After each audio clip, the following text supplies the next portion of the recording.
कभी कभी सबसे ज्यादा डर बहुत कम शब्दों में छिपा होता है। आज हम एक ऐसी ही छोटी सी कहानी की पड़ताल करने वाले हैं। देखेंगे कि कैसे सिर्फ 2 वाक्य, जी हाँ, सिर्फ 2 वाक्य हमारे मन में एक गहरा और भयानक असर छोड़ सकते हैं। तो चलिए इस डर की बनावट को परत दर परत खोलते हैं। कहानी शुरू होती है एक बहुत ही अजीब से समय से, रात के 2:13। अब ये कोई आम टाइम नहीं है ना? इससे विचिंग आवर या शैतानी पहर भी कहते हैं। मतलब वो वक्त जब सब कुछ शांत हो जाता है और कुछ भी अजीब हो सकता है। और बस ये एक छोटी सी डिटेल यही कहानी के माहौल को शुरू से ही बेचैन कर देती है। तो कहानी का पहला हिस्सा है जमावट। इसे आप सेटअप भी कह सकते हैं।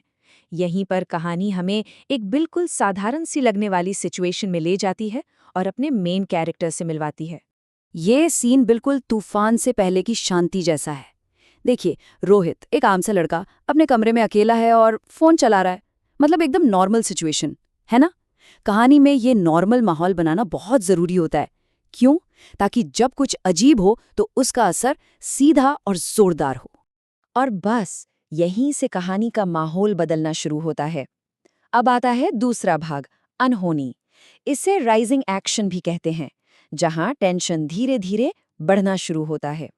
कहानी अब हमें एक के बाद एक ऐसी घटनाओं से डराती है जिनका कोई मतलब नहीं बनता।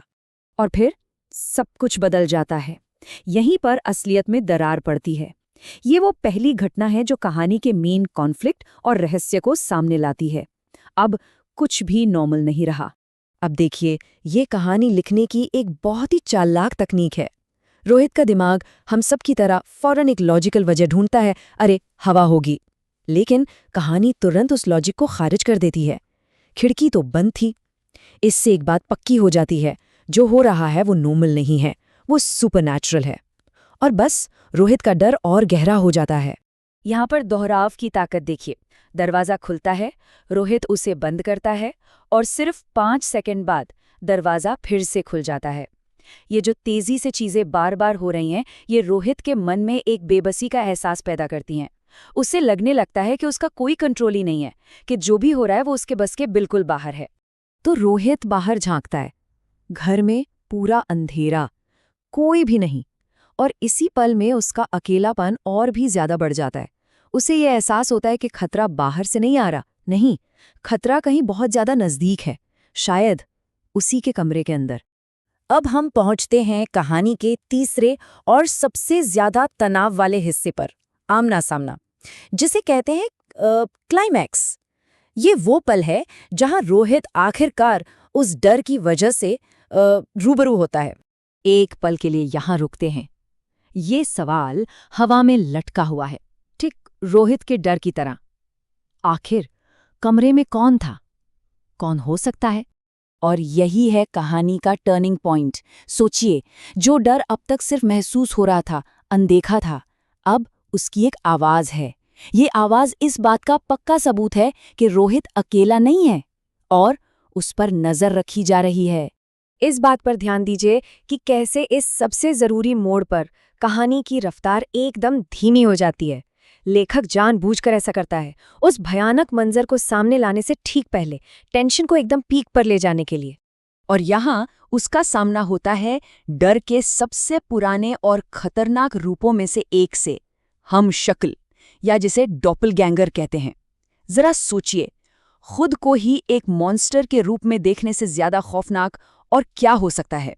ये तो किसी की पहचान और उसके होने पर सीधा हमला है। तो अब हम आते हैं कहानी के आखिरी हिस्से पर, फैसला, या आप इसे अंजाम भी कह सकते हैं। यहीं पर कहानी अपना आखिरी और सबसे दिल दहला देने वाला मोड़ लेती है। ध्यान दीजिए कि कैसे आखिरी लाइन को 2 टुकड़ों में तोड़ा गया है। ये जो पॉज है, ये कहानी के खतरनाक अंजाम से ठीक पहले सस्पेंस को उस लेवल पर ले जाता है जो बर्दाश्त के बाहर है। पढ़ने वाले की सांसें अटक जाती हैं कि आगे क्या होगा। और ये है कहानी का जबरदस्त अंत। वो जो एक रहस्यमयी परछाई थी, वो अब एक सीधा जानलेवा खतरा बन चुकी है। अब ये सिर्फ एक भूतिया कहानी नहीं रही, ये बन गई है पहचान की लड़ाई। एक ऐसी लड़ाई जिसमें सिर्फ एक ही जीत सकता है।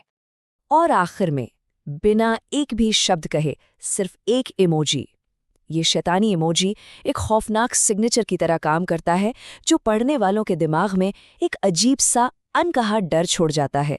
ये हमें सोचने पर मजबूर कर देता है कि आखिर में कौन सा रोहित बचा। और यही सवाल इस छोटी सी कहानी को इतना पावरफुल बना देता है।